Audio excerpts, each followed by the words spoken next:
आज की कहानी मैं आपको सुनाने जा रहा हूँ। ये सच्ची घटना में कुछ ऐसा होता है। दरअसल एक व्यक्ति जो दुल्हन के पास जाता था और सामने बड़ा सा घूंघट होता था और दुल्हन को ये पता नहीं चलता था कि उसके सामने दूल्हा है तो आखिर कौन है, वो असली है या फिर नकली है। और इसी तरीके से उसने थोड़ी बहुत नहीं, लगभग 250 अलग अलग लड़कियों के साथ में सुहागरात मना दी। और जब वह मौका मिलता था तो वह उसके जेवरात गहने वगैरह लेकर रफू चक्कर हो जाया करता था। लेकिन एक बार वो पकड़ा जाता है, पूरी गूंज इलाकों में सुनाई देती है, पकड़ा जाता है, तब कहानी लोगों के सामने आती है तो लोगों को यकीन नहीं हो रहा था कि एक अकेला व्यक्ति क्या इतनी सारी लड़कियों के साथ में आखिरकार कैसे सुहागरात मना सकता है। नमस्कार, स्वागत करता हूँ एसकेजे टीवी में आप सभी का। आज की जो सच्ची घटना मैं आपको सुनाने जा रहा हूँ, यह सच्ची घटना है राजस्थान की। राजस्थान का एक ज़िला लगता है जोधपुर, और जोधपुर का ही एक छोटा सा गांव है, वहां की बात कर रहा हूं। साल 1985 की 17 साल की एक लड़की जिसका नाम होता है सविता। दरअसल ये सविता नाम है, एक काल्पनिक नाम है।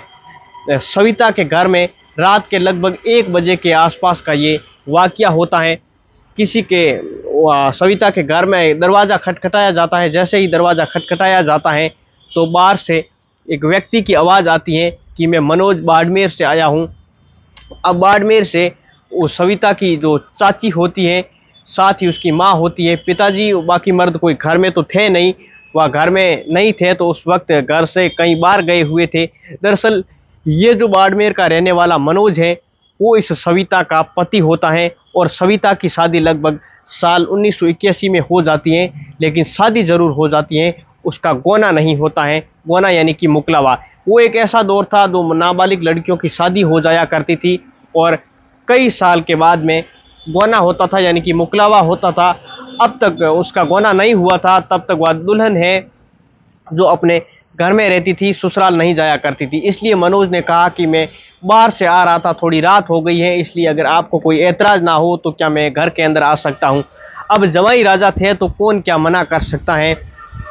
अब है जो सविता तो खुश हो जाती हैं कि उसका दूल्हा है जो घर पर आया हुआ है, और इसी की चाची है और इसकी माँ है जो एकदम से तैयारियों में जुट जाती हैं कि जमाई राजा है जो घर में आए हुए हैं, सारे के सारे खाने पीने का इंतज़ाम करते हैं। और खाना है जो सविता खुद लेकर उनके पास में आती है। तभी जमाई राजा है यानी कि मनोज, उसने है जो साफ साफ सविता को ये कह दिया, अगर तुम्हें मेरे पास आना है, मेरे साथ सोना है तो दुल्हन की तरह सज संवर कर आना होगा। उसके बाद में ना, जैसे ही सविता ने ये बात सुनी तो अपनी माँ से जाकर ये बात पूरी की पूरी बताई कि वो जवाई राजा हैं जो ऐसे ऐसे बोल रहे हैं।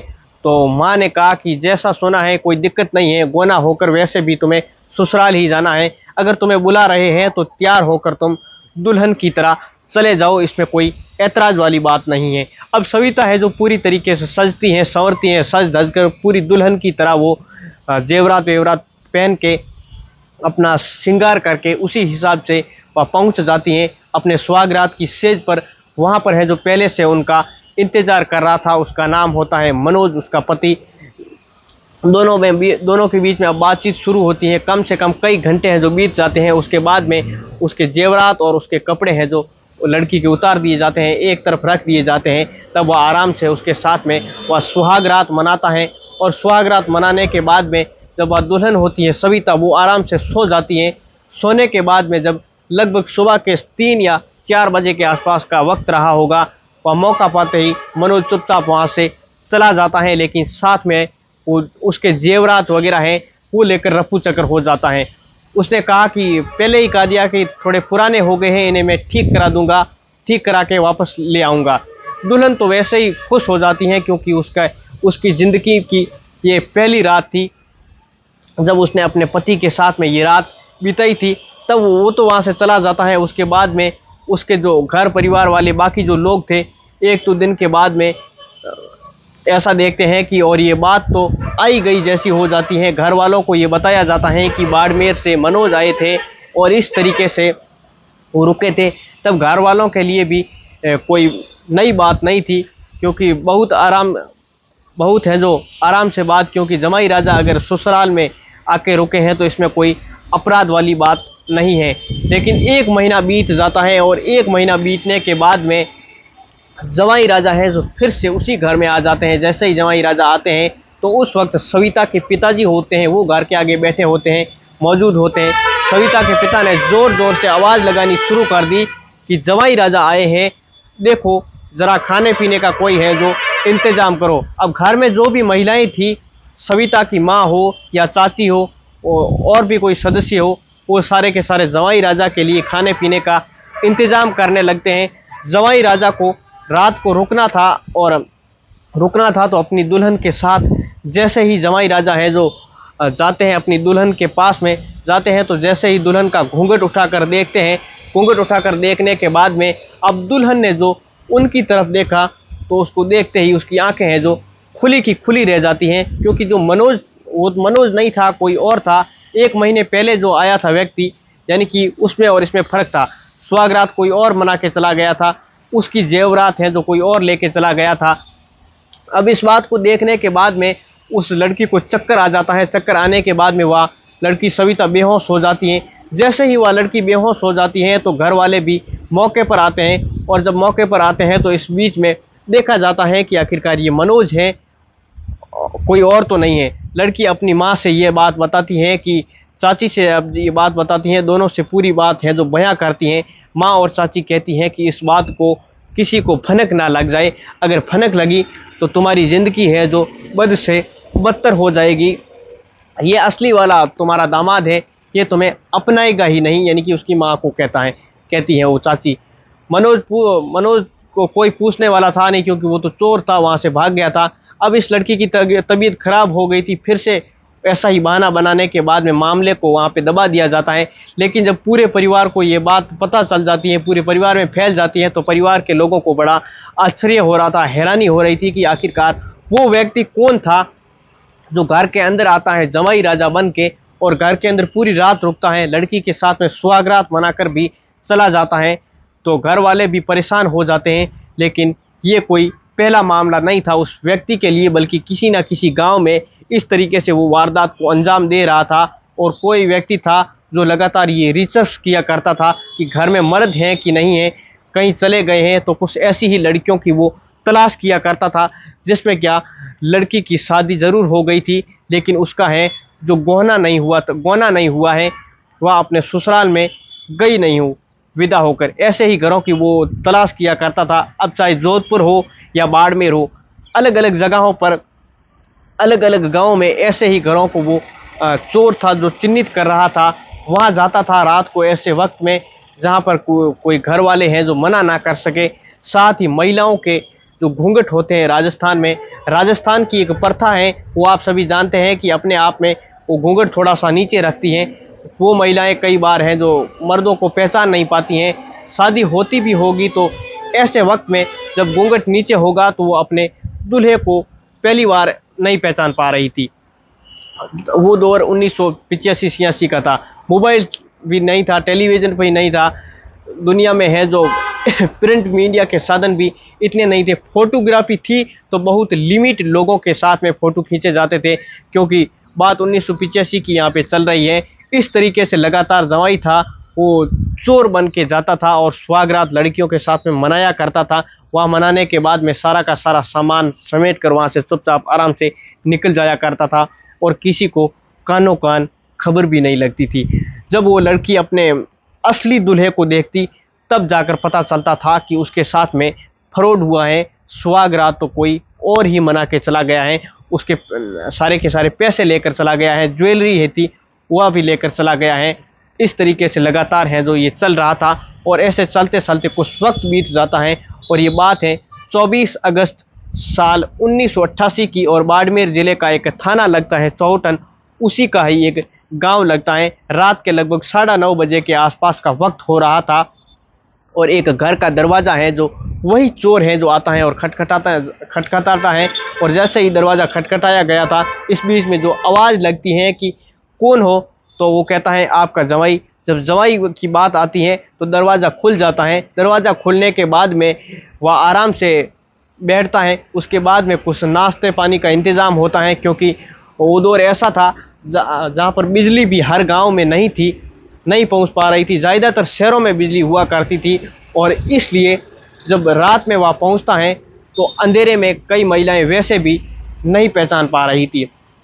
कुल मिलाकर जैसे ही वो उसके लिए नाश्ते पानी का इंतजाम होता है, दूल्हे राजा यानी कि जवाई राजा के लिए, जो जवाई राजा के लिए व्यवस्था की जा रही थी, घर का जो कोई मर्द था वो पहचान लेता है कि ये तो हमारा जवाई नहीं है, बल्कि ये तो कोई और व्यक्ति है। 24 अगस्त 1988 को उस व्यक्ति को पकड़ लिया जाता है और पकड़ने के बाद में उसके साथ में बुरी तरीके से मारपीट की जाती है और उसको कमरे में ठूस लिया जाता है, बंद कर दिया जाता है।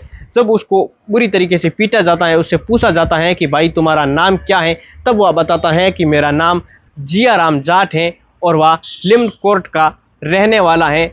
अब ये पुलिस को सूचना दी जाती है, पुलिस मौके पर वहाँ पर पहुँचती है। मौके पर आने के बाद में उस व्यक्ति को गिरफ्तार करती हैं और गिरफ्तार करने के बाद में जब हवालात में ले जाने के बाद में उसके खिलाफ में है जो सबसे बड़ी दिलचस्पी वाली बात ये होती है कि इस तरीके से मामले तो ज़रूर हो रहे थे, लेकिन कोई भी अपनी बेटी के साथ में जो क्रूर वाक़या हुआ था, मामला हुआ था, वो इस तरीके से कोई रेप हुआ था, एक तरीके से रेप ही मान सकते हैं। थाने में रेप नहीं लिखा रहे थे, बल्कि उसमें ये लिखा रहे थे कि उसके घर में चोरी हुई थी, ये लिखा रहे थे। उन्हें डर लगता था कि ऐसा कहीं नहीं हो जाए, हम रेप लिखाएंगे तो हमारी बेटी को कोई अपनाएगा नहीं।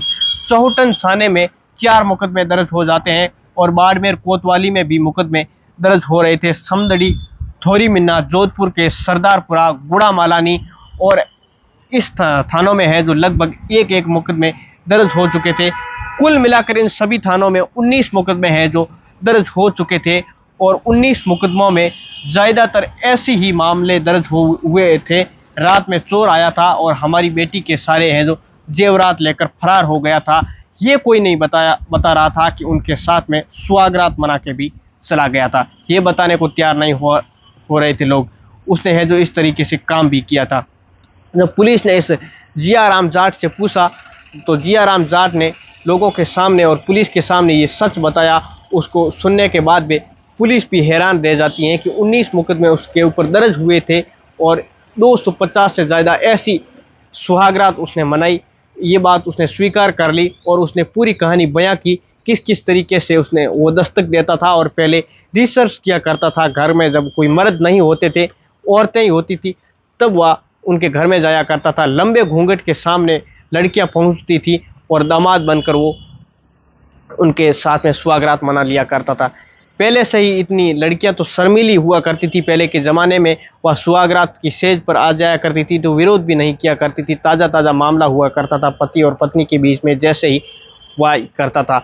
लेकिन जब जियाराम जाट ने ये पूरी कहानी बयां की कि 250 से ज़्यादा लड़कियों के साथ में उसने सुहागरात मना ली हैं, तो इस तरीके से वह काम कर चुका है, तो ये पूरी कहानी बड़ी हैरान वाली बात होगी। जब ये गूंज लोगों के फैलती हैं, ये एक तरीके से लोगों के पास में पहुंचती हैं, तब वह दूर दूर तक ये कहानी पहुंच जाती है कि ये बड़ा हैरानी वाली बात होती है कि लोगों ने कहा कि हमारे घर में भी आया था। तब ये बात फैलती है, तब लोग सभी हैं जो अपने आप में इंटरेस्ट ले रहे थे और ये कह रहे थे कि हमारे घर में आया था।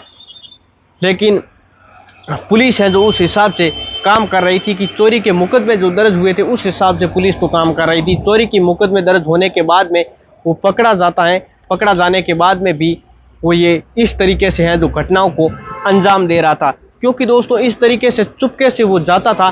किसी भी तरह के से ये जाने के बाद में ये घटना को ये अंजाम देकर अपना वहाँ से काम करता था और ज्वेलरी वगैरह लेकर वहाँ से निकल जाया करता था।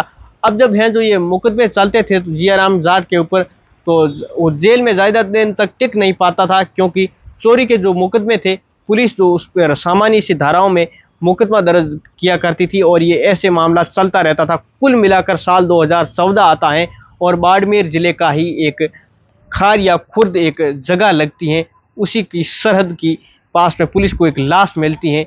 तो सूचना मिलती है तो वहाँ पर एक लाश पड़ी हुई थी। जब पुलिस वहाँ पर मौके पर जाकर देखती है तो उस व्यक्ति की लाश को पुलिस कब्जे में लेकर पोस्टमार्टम के लिए भेज देती है। तब पता चलता है कि उसके जो फेफड़े हैं वो खराब हो गए थे, पूरी तरीके से गल चुके थे, जिसकी वजह से उसकी मौत हो गई है।